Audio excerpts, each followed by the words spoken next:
sipulan kumaha ngawirid ka anu oh atuh cek Tuhan teh moal hasil datang ka pae ge sebab ngaran aing teu dipuas je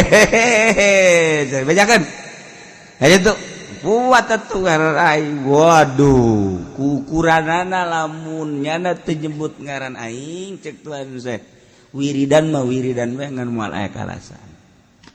bejakeun tah Adam ngarupa manusia geus dibejakeun datangnya begitu datang nyaritakeun hampura kula boga wiridan seakan-akan kula ieu encan pamit ka Tuhan Syekh ayeuna rek pamit abdi izin geus kieu coba atuh begitu disilsilahan waduh ila hadratin nabi pas diwirid Masya Allah